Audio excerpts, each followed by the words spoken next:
Hare Krishna, Radhe Radhe. Welcome to my channel Laddu Gopal ji की सेवा ज्ञान भक्ति। कैसे हैं आप सभी लोग? आशा रखती हूँ अच्छे ही होंगे। तो फ़ोटो से आप समझ ही गए होंगे, मैं हमेशा यही कहती हूँ आपको। तो आज हम जानने वाले हैं जगन्नाथ रथ यात्रा के बारे में। जी हाँ, जगन्नाथ रथ यात्रा 2024 में कब है?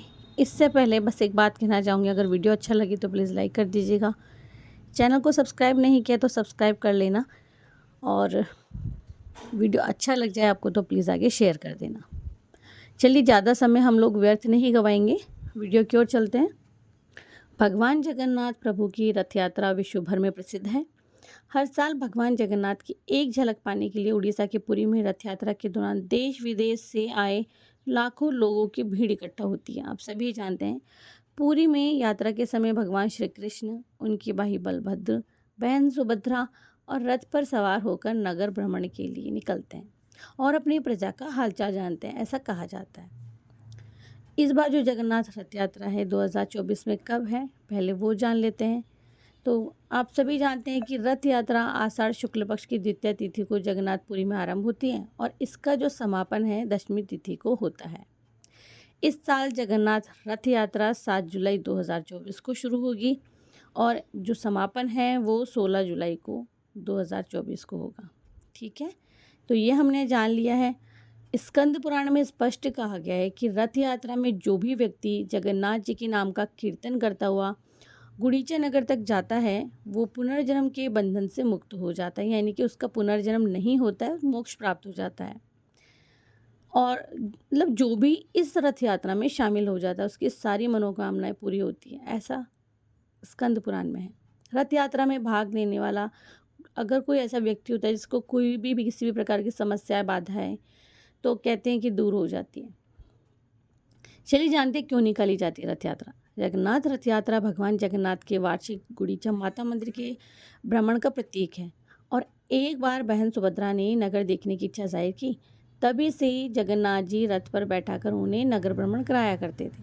तो भगवान जगन्नाथ को भगवान विष्णु का ही एक स्वरूप माना जाता है और इन्हीं वैष्णव धर्म के जो अनुयायी हैं वो पूजते हैं।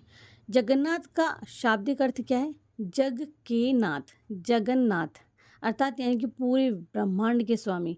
जगन्नाथ मंदिर पर 4 धामों में से एक महत्वपूर्ण स्थल नाम दिया गया है इसे, और 4 धाम की यात्रा हिंदू धर्म में बहुत ज़्यादा महत्वपूर्ण मानी जाती है। आप सभी जानते हैं ये चीज़। तो भगवान जगन्नाथ की रथ यात्रा बहुत उत्साह के साथ में निकाली जाती है।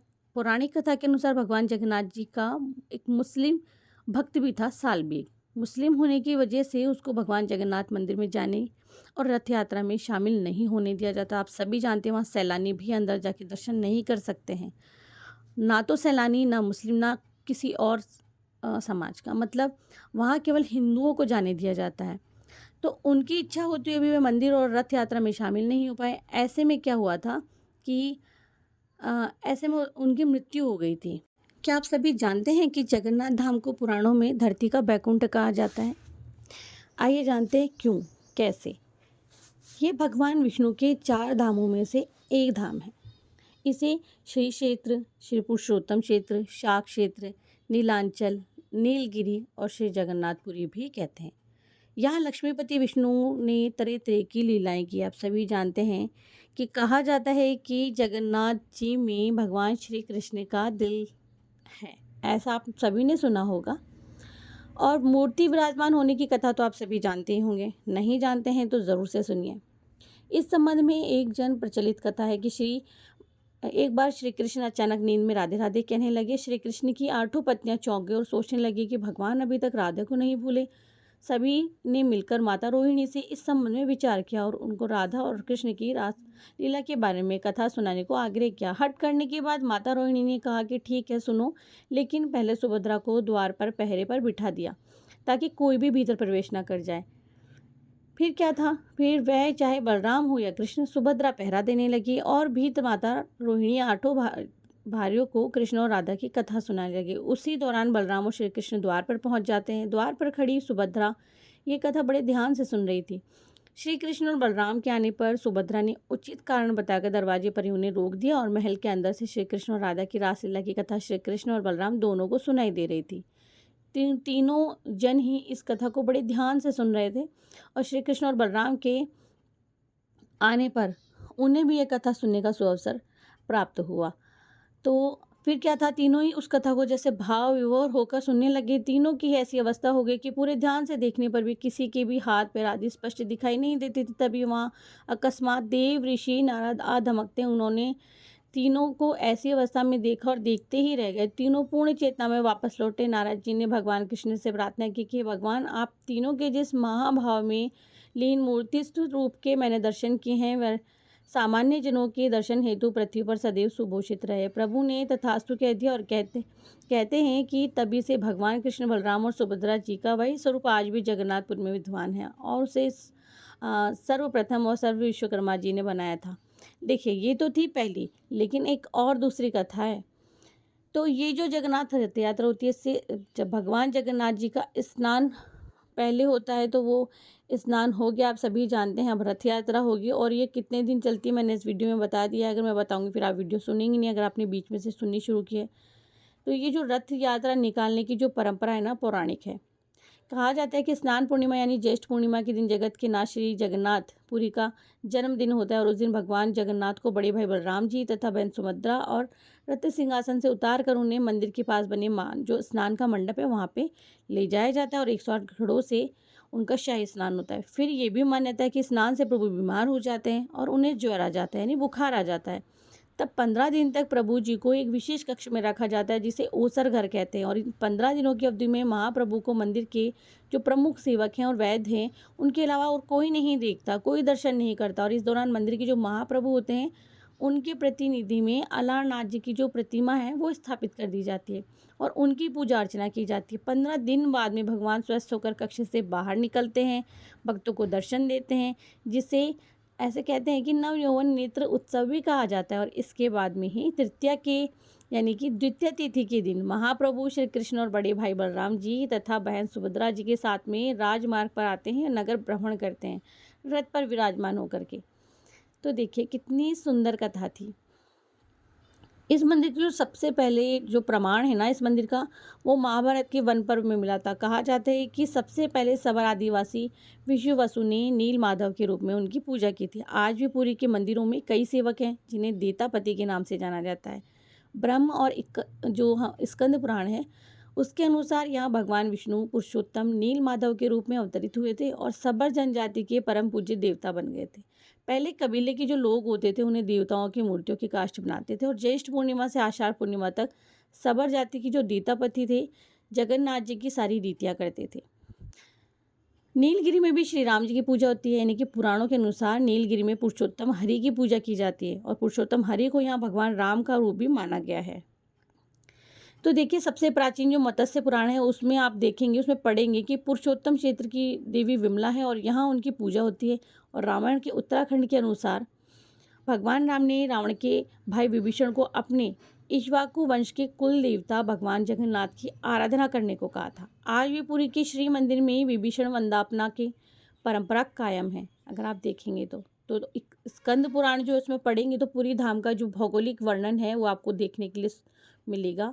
और स्कंद पुराण के अनुसार एक दक्षिणावर्ती शंख की तरह ये 5 कोस यानी 16 किलोमीटर क्षेत्र में फैला हुआ है और ये भी माना जाता है कि इसका लगभग 2 कोस क्षेत्र बंगाल की खाड़ी में डूबा हुआ है। इसका जो उदर है समुद्र की रेत में और महादथी का पवित्र जल धोता रहता है, ऐसा कहा जाता है। सिर वाला जो क्षेत्र है पश्चिम दिशा में है और जिसकी रक्षा महादेव जी करते हैं। शंख के दूसरे घेरे में शिव का दूसरा रूप यानी कि ब्रह्म कपाल मोचन विराजमान है। माना जाता है कि भगवान ब्रह्मा का एक सिर महादेव की हथेली से चिपक गया था और वह यहीं आकर गिरा था, तभी से यहाँ पर महादेव के ब्रह्म रूप में पूजा होती है। शंख के तीसरे व्रत में माँ विमला और नाभिस्थल में भगवान जगन्नाथ सिंहासन पर विराजमान है। देखिए कितना अद्भुत है ना, इसीलिए इसे वैकुंठ कहा जाता है। अब देखिए हम जो कथा सुनने वाले हैं उसे ध्यान से सुनिएगा। इंद्रयुम्न और उनके यज्ञ के बारे में विस्तार से लिखा है कि उन्होंने यहाँ कई विशाल यज्ञ किए, एक सरोवर बनाया। एक रात भगवान विष्णु ने उनको सपने में दर्शन दी और कहा, नीलांचल पर्वत की एक गुफा में मेरी एक प्रतिमा है, उसे नील माधव कहते हैं। तुम एक मंदिर बनवाकर उसमें मेरी ये मूर्ति स्थापित कर देना। राजा ने अपने सेवक को नीलांचल पर्वत की खोज में भेज दिया। उसमें एक था ब्राह्मण विद्यापति। विद्यापति ने सुन रखा था कि सबर कबीले के लोग नील माधव की पूजा करते हैं, तो उन्होंने अपने देवता की इस मूर्ति को नीलांचल पर्वत की गुफा में छुपा रखा है। ये भी जानता था कि सबर कबीले का जो मुखिया है विश्ववधु नील माधव का उपासक है और उसी ने मूर्ति को गुफा में छुपा के रखा है। वह ये भी जानता था कि सबर कबीले का जो मुखिया है विश्ववसु नील माधव का उपासक है और उसी ने मूर्ति को गुफा में छुपाया है। चतुर विद्यापति ने मुखिया की बेटी से विवाह कर लिया। आखिर में वह अपनी पत्नी के जरिए नील माधव की गुफा तक पहुंचने में सफल हो गया। उसने मूर्ति चुरा ली और राजा को लाकर दे दी। विश्ववसु अपने आराध्य देव की मूर्ति चोरी होने से बहुत दुखी थे। उन्होंने अपने भक्त के रूप में भगवान को भी दुखी कर दिया। भगवान गुफा में लौट गए, लेकिन राजा जो साथ में इंद्रयुम्न ने वादा किया था वो एक दिन उनके पास ज़रूर लौटेंगे, बशर्ते कि एक दिन उनके लिए विशाल मंदिर बनवा देंगे। राजा ने मंदिर बनवा दिया। भगवान विष्णु से मंदिर में विराजमान होने को कहा। भगवान ने कहा कि तुम मेरी मूर्ति बनाने के लिए समुद्र में तैर रहा पेड़ का एक बड़ा टुकड़ा उठा कर लाओ, जो द्वारिका से समुद्र में तैरकर पूरी आ रहा है। गौर कीजिएगा, यहाँ से आपको पता लगेगा कि भगवान जगन्नाथ जी की जो प्रतिमा है वो अधूरी क्यों है। उनके हाथ पैर या चेहरा बाकी देवी देवताओं की तरह क्यों नहीं है।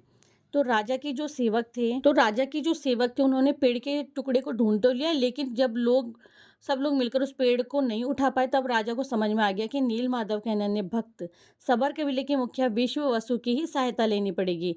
सब उस वक्त मतलब ये सब देख करके हैरान हो गए और विश्ववसु भारी भरकम लकड़ी को उठाकर मंदिर तक ले आए। अब बारी थी लकड़ी से भगवान की मूर्ति गढ़ने की। तो राजा के कारीगरों ने लाख कोशिश कर ली, लेकिन कोई भी लकड़ी में एक छीनी तक नहीं डाल पाया। अब तीनों लोग के कुशल कारीगर भगवान विश्वकर्मा एक बूढ़े व्यक्ति का रूप धर के आ गए। उन्होंने राजा को कहा कि नील माधव की मूर्ति बना सकते हैं, लेकिन साथ ही उन्होंने अपनी शर्त भी रखी कि 21 दिन मूर्ति बनने में लगेंगे और वो अकेले में बनाएंगे। फिर क्या था, साथ में ये भी शर्त रखी कि कोई उन्हें मूर्ति बनाते हुए नहीं देख सकता। उनकी शर्त मान ली गई। लोगों को आरी छेनी हथौड़ी की आवाजें आती रही। राजा इंद्रयुम्न की रानी गुड़ीचा जो थी उन्होंने अपने को खूब समझाया, मगर रोक नहीं पाई। दरवाजे के पास गई तो उन्हें कोई आवाज़ सुनाई नहीं दी। घबरा गई। उसे लगा बूढ़ा कारीगर मर गया है। उसने राजा को उनकी सूचना दे दी। अंदर से कोई आवाज़ सुनाई नहीं दे रही थी, तो राजा को भी ऐसा लगा कि सभी शर्तों और चेतावनियों को दरकिनार करते हुए राजा ने कमरे का दरवाज़ा खोलने का आदेश दे दिया। जैसे ही कमरा खोला गया तो बूढ़ा व्यक्ति गायब हो गया और उसमें 3 अधूरी मूर्तियां मिली। भगवान नील माधव और उनके भाई के जो छोटे छोटे हाथ बने थे ना, लेकिन उनकी टांगे नहीं थी, जबकि सुभद्रा के हाथ पांव बनाए ही नहीं गए थे। राजा ने हाथ पांव थे ही नहीं। राजा ने जैसे ही देखा तो भगवान की इच्छा मानकर उन्हीं अधूरी मूर्तियों को स्थापित कर दिया। तब से लेकर आज तक इसी रूप में विराजमान है और उनकी पूजा होती है। क्या आप सभी को पता है कि पुजारी जब ये विग्रह वापस से बनते हैं तो अपनी आंखों पर पट्टी क्यों बांधते हैं? चलिए, पौराणिक मान्यताओं के अनुसार जान लेते हैं कि कारण क्या है। भगवान कृष्ण का जन्म माधव रूप में हुआ था, ऐसे में एक मानव का जन्म था, तो मृत्यु तो अवश्य होगी। ऐसे में जब भगवान कृष्ण की मृत्यु हुई तो पांडवों से विधिवत तरीके से उनका दाह संस्कार करवाया गया। लेकिन दाह संस्कार के समय एक चमत्कार हुआ। श्री कृष्ण का पूरा शरीर तो पंचतत्व में विलीन हो गया, लेकिन उनका हृदय फिर भी धड़क रहा था। माना जाता है कि यही हृदय आज भी जगन्नाथ जी की प्रतिमा में उपस्थित है। ये भी माना जाता है कि जो श्री कृष्ण का जो हृदय था वो ब्रह्म पदार्थ कहा जाता है, और परंपरा के अनुसार हर 12 साल में जब भी जगन्नाथ जी की मूर्तियाँ परिवर्तित होती हैं, यानी कि बदली जाती है, दूसरी बनती है, तो बहुत सारे नियमों का पालन किया जाता है। और ऐसे में जो ब्रह्म पदार्थ है नई मूर्ति में लगाया जाता है, और नई मूर्ति में ब्रह्म पदार्थ लगाते समय आसपास की जगह पर अंधेरा कर दिया जाता है। और इसके साथ में जो पंडित हैं वो इस कार्य को किस प्रकार करते हैं? जी हाँ, जानते हैं।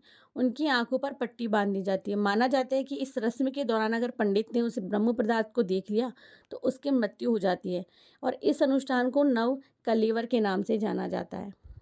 नव कलेवर अनुष्ठान में भगवान जगन्नाथ, बलभद्र, सुभद्रा की पुरानी प्रतिमाओं को हटाकर नई प्रतिमा रखी जाती है, और इस अनुष्ठान का आयोजन सिर्फ अधिक महीने में ही होता है, और ये संयोग 12 से 19 वर्षों के बीच में एक ही बार आता है। तो आपने देखा ना कि भगवान जगन्नाथ जो हैं वहाँ उड़ीसापुरी को वो बैकुंठ धाम क्यों कहा जाता है, और आज तक उस पर ब्रह्म पदार्थ को किसी ने देखा नहीं है।